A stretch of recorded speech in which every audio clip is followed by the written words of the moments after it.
So for this problem, we're going to be graphing the following piecewise function, okay?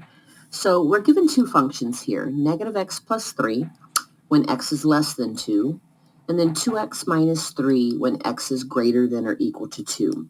So essentially what this is going to look like is this is going to look like two graphs in one. So what we see about the intervals that we have over here is we have 2 as a border here, essentially. So essentially the way that you want to look at that, we know x is 2 is right over here. All right, this is a positive 2 on our x-axis. So pretend that there's an imaginary line here. To the left of 2, right, when x is less than 2, so to the left of this line, the graph is going to look like this top equation here, negative x plus 3. And when x is greater than or equal to 2, so to the right of 2, it's going to look like this bottom equation over here. So we're going to piece together two graphs, one on the left, one on the right, essentially. So in order to do that, in my opinion, one of the most common and easiest way to graph a line is using slope-intercept form, right? Where the number at the back of our equation is our y-intercept, and the number in front of x, your coefficient there, represents our slope. Okay, so what I'm going to do is I'm going to graph the first equation, negative x plus 3. So that would really be like a y is equal to negative x plus 3. I'm sorry, I don't know why I wrote negative 3x.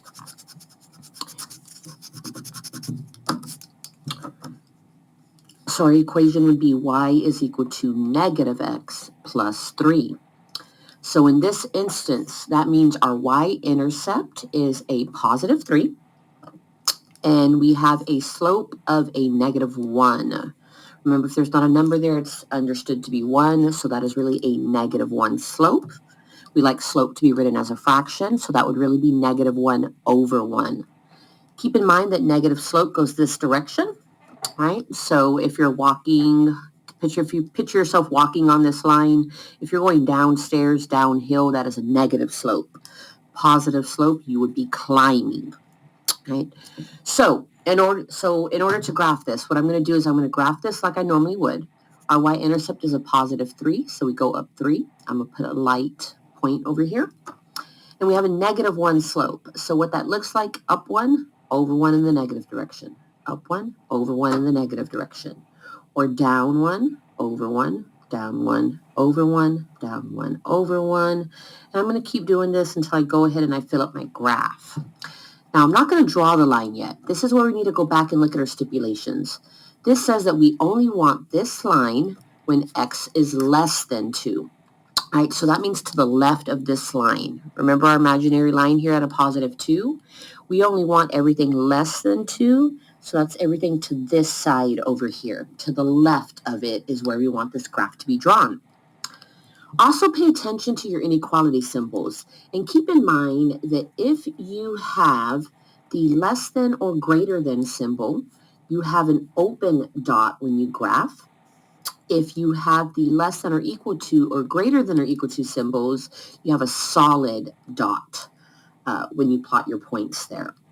So because we have the less than symbol, the open dot here at the 2, or the dot here at the 2 has to be an open dot because of that symbol. Had it been less than or equal to or greater than or equal to, then we would have filled it in. But without that, it's an open dot at 2, and we want everything to the left of it because we want everything less than 2. So that's what the first one looks like. We're going to graph the second line over here, 2x minus 3, which written in slope-intercept form is y is equal to a positive 2x minus 3. So that means we have a y-intercept of a minus 3, and we have a positive 2 slope, or 2 over 1. So when we graph this on the same coordinate system over here, y-intercept of minus 3, go down 3 and make your point. And we have a positive slope. Remember, positive slope, we are climbing up 2 over 1, up 2 over 1. Excuse me. So from this point, up 2 over 1, up 2 over 1, up 2 over 1, up 2 over 1, up 2 over 1. Now we want this equation when x is greater than or equal to 2. So we did have a point here at 2. And now that we're looking at the second equation, this one has a greater than or equal to symbol. So because of that, that is going to allow us to go ahead and fill in the dot just because we had the same point here as the other one. And we have the equal than symbol here. So that tells us we can now fill this in. And we want everything greater than 2, everything to the right of 2. So now we're going to go ahead and just draw that line, but only to the right of 2. So negative x plus 3 when it's to the left of 2. Positive 2x minus 3 when it is greater than or equal to 2.